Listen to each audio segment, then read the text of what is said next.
Bakas pa ang amoy ng naghalong usok ng kalan at maruruming kanal ng pauwi si Jonas Tadeo, 10 taong gulang, bitbit ng pilas na backpack na may nakabordang pangalang hindi kanya. Pagliko niya sa makitid na eskinita ng barangay Mapayapa, naharang siya ng pangkat ng kapitbahay na pawang nakahalupkip. Sina Ate Tess na nagtitinda ng kwek-kwek, si Kuya Dodong na tambay sa sabungan, at sa gitna nila ang pinakaunang bumati, si Mang Tonyo, dating kagawad na ngayoy kilalang tagapayo lang mga walang trabaho.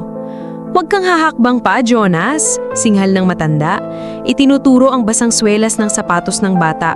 "Patapos na ang buwan, bagsak ka na naman sa math. Ikaw na pinakabatang tamad sa kalye natin. Walang mararating yung utak na puno ng drawing lang." Sumikip ang dibdib ni Jonas. Kahit tumutulong siyang magbuhat ng bigas tuwing madaling araw para kay Tatay Lando na kargador, hindi na niya magawang mag-review tuwing gabi. Ang liwanag lang na nagbibigay puwang sa pagbabasa ay ang sindi ng kandilang kinukuha nila sa mausoleo. Nakayuko siyang lumapit. Pakiramdam niya hinilalatigo ng bawat pangungusap. "Hindi ko po sinasadya," bulong niya, pahikbing tinatakpan ng luhang gustong kumawala. "Sikapin mo, halos hindi ka na nga makabayad sa klase," sigawan ng mga nakapaligid. Sa likod, si Aling Bebang, kalong ang anak, umiiling. Kawawa naman tong batang to, pero totoo naman, parang tampakang zero sa card. At bilang panghuling pagtuldok, lumapit si Mang Tonyo. Itinuro ng madiin ang noo ni Jonas. "Tandaan mo bata, di tatawid sa unahan ng buhay ang tulala sa numero. Lalaki kang katulad ng tatay mong walang inabot." Bago tayo magpatuloy sa ating kwento, paki-comment naman sa ibaba kung saan lugar kayo nanonood. At kung baguhan ka pa lang sa channel ko, huwag kalimutang i-like, i-hit ang subscribe button at pindutin ang notification bell para updated kayo sa mga inspiring stories ko araw-araw. Sige, tuloy natin ang kwento. Kagatlabi si Jonas habang pinapanood ng mata ang bawat kapitbahay na nagkakaisa sa hatol. Huminto lang ang seremonya nang dumating si Nanay Susan, may dalang regalong ampalayan galing sa nilakong paninda. Pinagtabuyan niya ang pulutong at yayakap ang anak, hinalikan sa noo. "Anak, kamay lang nila yan, hindi ang Diyos." Pabulong niyang sabi sabay hawak sa manipis na mga balikat ni Jonas. Nung gabing iyon, nakatalukbong sila sa banig, inuulit-ulit ng nanay. May kwentada ang pangarap, hindi ang pag-aalipusta ng iba. Sa lilim ng kandilang kumikislap, kinuha ni Jonas ang natupiklang letra sa bulsa, ang arithmetic problem na mali-mali ang sagot. Isinulat niya ulit mula umpisa, dinirowingan ng maliliit na tulay at poste para maisalarawan ng fractions, at sa wakas, nakamit niya ang tamang resulta. Sa unang beses, gumihit ang ngiti sa pisngi, parang nagising na tanghalian sa loob ng gabi. Lumipas ang 4 na taon. Gabi-gabi, habang ang eskinita ay lumulubog sa kantyawan ng may alak, nakasandal si Jonas sa pader, hawak ng lumang scientific calculator na pinahiram ng gurong si Ma'am Hernandez na nakita sa likod ng mga mali. "May anggulo ang utak mo na hindi nakikita ng iba, anggulong inhinyero." Ang mundong hindi alam ni Jonas, unti-unting bumubuo ng plano. Matapos mag-top 1 sa Division Science Fair gamit ang sariling gawang generator mula sa bisikleta, tinulungan siya ni Ma'am i-apply sa scholarship ng isang pribadong universidad sa Maynila. Ngunit bago pa man mabitawan ang sulat ng alok, dumating sa kariton si Mang Tonyo. Buhat ang bagong chismis. "Sabi ko na nga ba, magiging alagain ng simbahan yan. Dun kukunin ng kumari mong pera, donasyon." Mataas ang tawa niya. Lahat ay nagsalo. Hindi nagsalita si Jonas. Sa halip, pikit matang itinanim sa dibdib ang bawat salitang bato. Mapurol daw, salot, walang mararating. Parang patong-patong na blocking lulugarin niya balang araw. Pagdating niya sa senior high school, tuwing tag-ungan ay pumapasok siyang basang-basa sapagkat walang pambiling payong. Pero binabawi niya ito sa bawat quiz, sa bawat tansya ng girder sa drafting class. Sa bakanting oras, nag-volunteer siya sa library, nagwawaris kapalit ng libreng kopya ng lumong pero makapal na Engineering Mechanics ni Singer. Nanalo siyang pangalawa sa National Math Olympiad. Ang premyo niyang 5,000, ibinili niya ng medalya at notebook. Medalya para ialay kay nanay, notebook para ilista ang bagong problemang nabuo niya sa ulo. Habang ang baryo ay natataranta sa pailaw ng videoke, binibilang niya sa dulo ng lapis ang coefficient ng friksyon. May gabi ring umuwi siyang walang baon. Nahuli sa biyahe at sa kadiliman ng kalsada muling naabutan si Mang Tonyo. Lasing. Kinakantiyawan na naman ng "Oh, may pera ka na ba? Baka yan ang kwentada mo sa bituka mo." Sa halip na pumatol, tinulungan niya si Mang Tonyong maitawid ang pilay sa paa, iniuwi sa bahay. Kinaumagahan, walang imik ang matanda, tila nadurog ang yabang sa tahimik na salamat. Pagdating ng kolehiyo, dating siyang nanginginig maglakad sa hallway ng malaking universidad. Nakalutang sa Ingles na jargon, nakikipag-unahan sa ilang galing science high school, pero bawat differential equation ay parang hawi ng gunting sa makapal na dama. Tinatahak niya ng walang pasubali. Pinahiram siya ng dekano ng dorm slot kapalit ng pagtutulong sa machine shop, kaya natutunan niyang gumamit ng lathe at welding. Sa gitna ng tadyang ng bakal, hahawi ang alaala ni nanay na mas naging sakitin.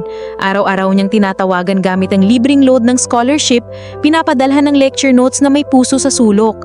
Minsan naisip niyang sumuko nung bumagsak siya sa thermodynamics 2, pero naalala niya ang latigong salita ng Eskinita. Kapag sumuko, totoong walang mararating. 2 linggo siyang natulog sa likod ng libro, dumidilat lang para magkape at na-retake ang exam ng perfect. Sa huling taon, bago mag-review center, kumatok si Mang Tonyo sa kanilang lumang bahay, nag-aalok mang butanding na project. Pabagsak na raw ang barangay water tank, baka may paraan siyang ma-estimate mang tamang suporta. Binalikan siya ni Jonas ng blueprint sa lumang papel de liha, sinukatan ang kalawang na tiheras, at nagpresenta ng simpleng truss design, gamit lang ang GI pipe sponsor ng kapitan. Nang ma-approve, halos yayo sa tuwa si Mang Tonyo, pero hindi pa rin niya binibitawan ng inis sa sarili. Bata ka pa rin, pero ang galing mo raw, sabi ng iba. Napangiti si Jonas, inisip, hindi bale, darating din. Araw ng board exam, 55,000 graduate mula sa iba't ibang panig ng bansa ang nagtipon sa PICC. Sabay-sabay silang hiningahan ng malamig na aircon na tila babawi sa alinsangan ng Agosto. Sa gitna ng mga kwaderno, inukit ni Jonas ang numero ng baryo sa header. 287-MP, kalsadang laging binabaha. 3 araw ng utakang walang tulog. Sa tuwing sumasakit ang ulo, pilit niyang kinikintal sa isip ang pangungutya. Huhugutin niya iyon para pumutok ang adrenaline. Pagsapit ng huling araw, ipinikit niya ang mata habang isinusulat ang huling solusyon, shear and moment diagram, at narinig niyang pumutok ang kulog sa labas, parang palakpak na di nakikita. Paglabas, wala siyang baon ni pamasahe pabalik, kaya naglakad mula Pasay hanggang monumento, bitbit ang payong nasira. Bawat hakbang, dasal. Panginoon, sana lang po, pumasa. 3 buwan nang lumipas. Umuugong ang barong-barong sa balitang ilalabas na ang resulta. Walang internet si Jonas. Makisilip siya sa tindahan ni Ate Tess na dati nagtatawa sa kanya. Binuksan nila ang listahan, line by line. 10th place. Hindi. 9th. Hindi. Umakyat hanggang number 1. Napatigil ang tindera, natulala at napahiyaw. Jonas! Ikaw to! Nakalarawan sa screen.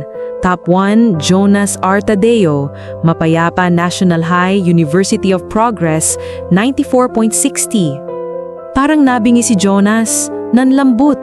Bumuhos ang luha bago pa man niya maramdaman ng saya.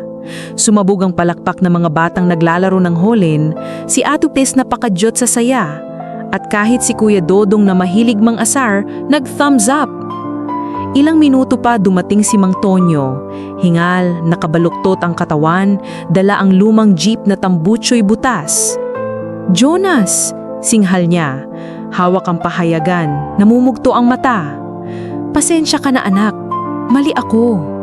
Kung may mararating man sa eskinita na to, ikaw yun. Sagit na katahimikan, hanggang niyakap ni Jonas ang balakit ng matanda.